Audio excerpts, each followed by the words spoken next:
structure, making it bigger. So they're attached sheds or? Yes.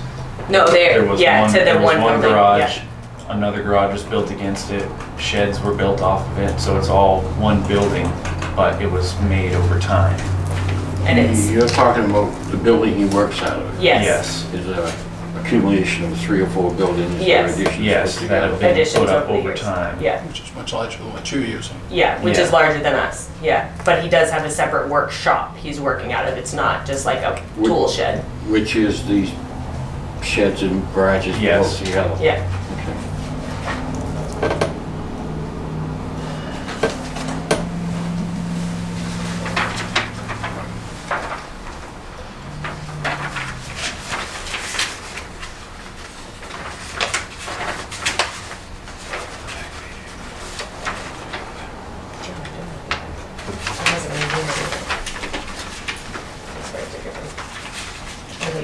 It's in here.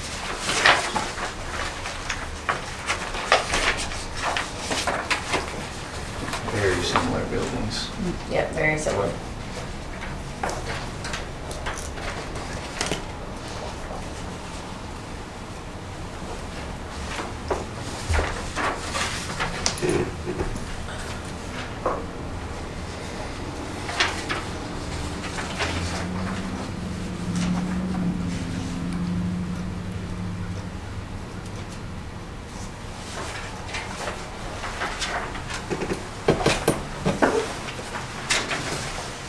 So that was a jump 36.2 in buildings alone.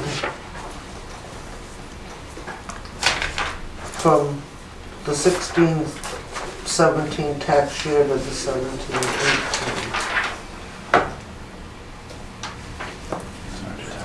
Yeah, you mean on our property? Right. There was a jump there as well? Yeah. Yeah. From 119, I believe it's 119.4, my copy kind of phases out, but With it, the exemption. yeah, so you'll Well, I'm see, ignoring the exemption, I'm Yeah, adding yeah. that back in. right. Yeah. So yeah, you can see there was a jump from, Oh, no, that wasn't 99.2, it was, I didn't add that one back. Yeah, the 15.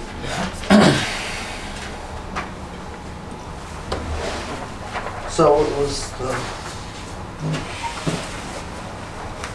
from 16-17 to 17-18 was a jump.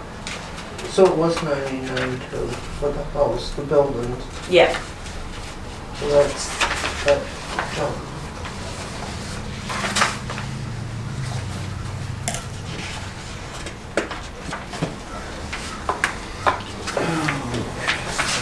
But on the Druin property, there's really no increase since,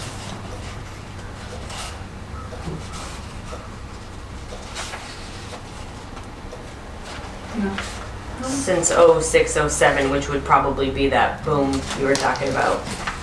there was,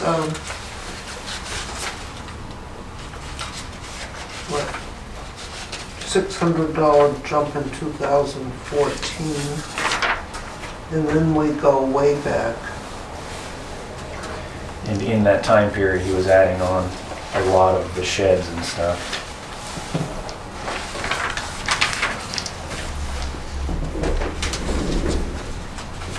Really back to 05, 06, and 06, 07.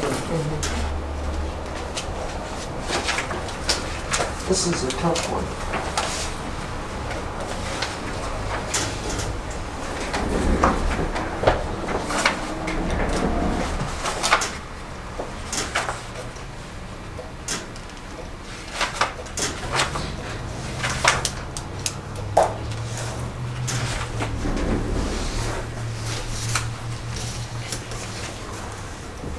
Unless we can find a factual error,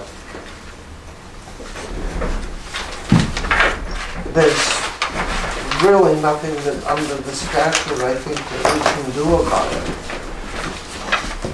Is it worth,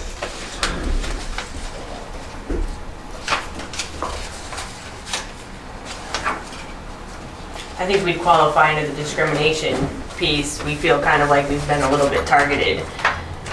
Where It seems like, that's not a as far as I know, that there's no, Well, how can you say that there's nothing you can do when you've got a property that's larger, there's a house with larger, more square footage, newer, I know nicer, that. and then you got another workshop, and then theirs has gone up $30,000 in 3 years, and that one hasn't been gone up once. And they both were considered work in progress according to Kathy. I gotta believe there's gotta be an adjustment that can be made on this. And under here, it also says we must prove that we have been substantially overvalued and that it resulted in unjust discrimination.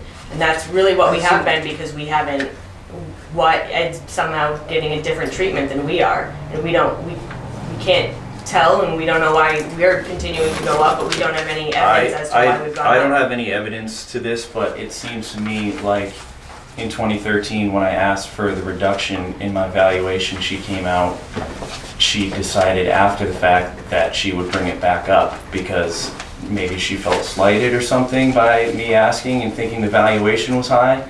And now we've arrived at pretty much the exact valuation that it was before I had asked anything, with nothing being completed in the past 2 or 3 years. You were never discriminated against, that's baloney. But well, I mean, discrimination is a harsh word, but when the treatment isn't similar, that is essentially the definition of what discrimination is. And the treatment hasn't been similar between us and many of the commercial properties in town here. So I think discrimination is the word you guys are using, and that's what it seems like to us. And I have given you plenty of comparables They're not to all. show you. Yeah, but those aren't all good comps that you gave it. A lot of those are older properties that are, I mean, there's a lot of stuff in here. And so, with what you have, Well, I think we tried to pick 3 that were pretty comparable. Four that were. That comparable Yeah. and that were more like this than any of those in here. We didn't. I think we tried to do that. That's- I wanted just to a streamline what was stuff. here, because this is a book of information. It's just Most of them confusion. don't have residential living space. Some of them are mobile homes. Some of them are multi-units. Some of them are multi-units. Yeah. Steel Those aren't buildings. comps, and I wanted to clarify for the group here, a more concrete group, where this is just a lot of information. And if you, certainly if you've taken every commercial property in town, there are gonna be some that are higher than us, and there are gonna be some that are lower than us, but these are ones that have the living space above the commercial area. And those ones are all valued less than us, and we are being treated much differently than them. as are some in there, they have living area and they have a business there. And I think And that they're old buildings, better made, old buildings. You do not have a well-made structure, but it's nice. But do you see where it's not congruent, the information you're saying? You're saying that the older buildings are nicer than ours. Our building isn't nice, but somehow we're still like 40 grand more than a lot of these buildings. And this was what our conversation was when I first talked to you. The information isn't congruent. The comps work if they hurt us, but they don't work if they're for us. And that's why I'm very much struggling with what's going on here, because our building is crappy and is made poorly. And it was when we bought it. That's why we bought it for $66,000. It was But our also valuation. under foreclosure. No, it was not. No, it was not under It was not under foreclosure. It was not a foreclosure. distressed sale. And even though you have it on your tax card, it was not a distressed sale. We bought that from that man because we were renting it from him, and we approached him to purchase it. And he, if you want it, still in Washington State. We haven't seen him since. We're not related to him. He would say exactly the same thing. It was With not a the broker foreclosure. assessed value. Yeah, we use a professional broker assessed value for it. So the information here is just not congruent, and a lot of it is assumed, just like it's being assumed that it's a work in progress, and just like it's being assumed that we're not home when you come to look at our property. A lot of these things are assumptions, and we're being penalized for it. But our house has never been worth 160, not even when it was built, and you're saying that yourself because it's a poorly made property, and it is.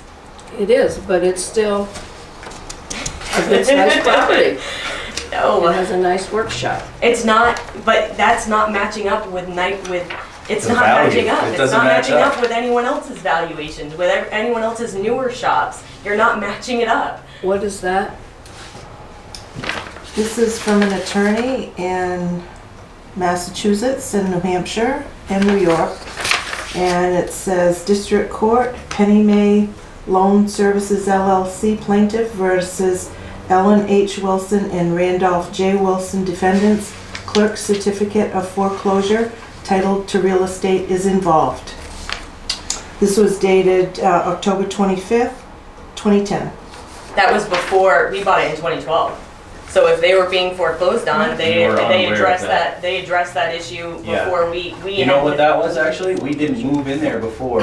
When my father moved into the place, he found out who owned the building, he called them up, and then he decided to rent it from them. Then they started making payments again because it was vacant beforehand. He moved in there, started making the payments, and then the foreclosure never went through. As far as I know, it was not in a distressed sale because they started making the payments again once we moved in there. when we were paying rent. But there's a 2-year difference between that filing of foreclosure and when we bought it. They would have foreclosed on it in the meantime. And we didn't have any foreclosure proceedings, and we didn't pay a bank when we bought this property. No, we We were paid not. him directly. And if it had been a foreclosure, we would have paid off the bank. So you're saying he did something in those 2 That he had years to the- stop the foreclosure? Yes. He built the property and then he moved to the West Coast. The property, him and his wife built the property together. They divorced. They both moved to the West Coast. No one had been at the property for years. The siding was not put on.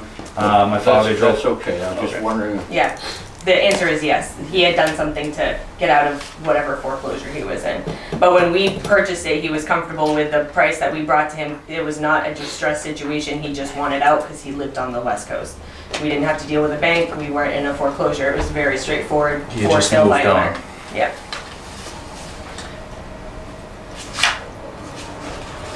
If we were to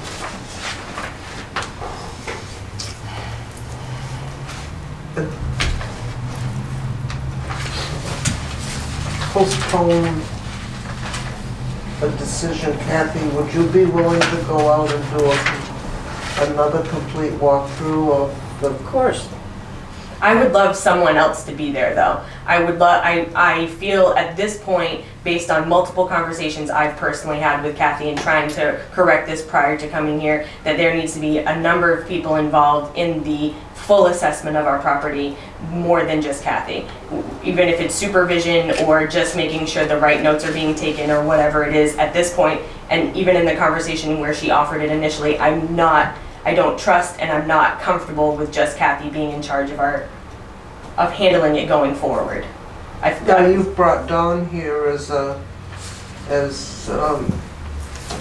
witness, so would you be willing to accompany her? Sure. He's a broker. I understand. He's not an assessor. Right, Which what? He's not an assessor. but He's a broker. I understand, but Adrienne. I mean, I have no problem with Just him being saying she there. would like a third party there. Who would you like there? Dawn is fine. I think my qualms isn't so much about when she is there, because I don't need to be there when it happens either. It's more about the process from here. I have a very sneaky suspicion, in the same way that when I knew we were going to be rejected because it went to Kathy, but I have a feeling our assessment, if she goes out, is going to come at 159.9, even though it's still incorrect. So I need someone Yeah, else's okay. professional opinion, even if it's an appraiser who does this paperwork with her, another assessor from a neighboring town, someone else who does this with her, because based on all of this that I have here in front of me, our valuation's gonna come out at 159. And my problem, I'm seeing what appears to be a significant discrepancy or variation between this property and the other Smithville Road property, but sitting here, I have no clue. Mhm. I doubt if they can both be right, based on what we've heard tonight, but I can't sit here and tell which one may be incorrect. Is there I guess my question is there like another alternative? Can you come to my property? Can any of you? Can we all go right now as a group and anything? Because I just don't trust if we take a dismissal and take a break and Kathy comes back with a valuation that number is gonna be any different than what it looks like there. And you're guessing at that, you don't know that. I am guessing, but based You on don't your know treatment so far, I can assume. Well, I It might know how go your up. treatment is too. Right, your treatment of our property and the unfair situation going on here would lead me to believe, separate from our conversations, which would further drive that home, that this is gonna be the same, and we're You not don't gonna know be that. treated neutral. You don't know that. Okay, is there any way to get a neutral assessor in there? Is there somebody else that's An appraiser? I an don't know. appraiser? An appraisal. Let's get an appraisal done. I'm not, we'd have to pay for a commercial appraisal, so if we go that route, I'm not paying for a commercial appraisal. But I think an appraiser is a neutral. That's the only way, I have to pay $3,000 in order to correct the clear indiscrepancy here. Well, I don't know, unless you could They're not that convince much. somebody. No, they're pretty close. Usually, Yeah. yeah, I've You been should. paying 5,000. Yeah, Yeah. 5,000. Yeah, For if it was commercial. $300, At that point, I'd it's be a rock happy and a to. hard place. We pay the hundreds of dollars every year, or, you know, This or is- pay 5,000, which we don't have. And this is still, this goes back to the original issue that our tax valuation is gonna continue to go up. So essentially, either we eat this and we don't pursue this anymore, we pay $3,000 for a commercial appraisal because this won't get corrected, or, you know, it's almost like, what are we doing here if there's nothing we can do to defend ourselves against our valuation going up every year? But this is some unfair treatment happening here. I think that's clear. It If seems, we agree that they have not shown evidence that would change their valuation, what is the next step? Superior Court. Sorry. They got- Superior Court. I've already spent, so sadly, I've already spent a lot of time on this. Way too So much time. human to human, as much as I'd love to go and Well, fight this to be right, I've much spent time? so much time on this, and to me, it seems very clear that there are discrepancies here in our valuation. So as much as I want to keep going forward in this and go to the grave of who's right, we can't keep fighting this, and I believe that the state appeal costs money as well, which feels to me kind of counterproductive to keep paying money in order to be right. When you got the chair saying that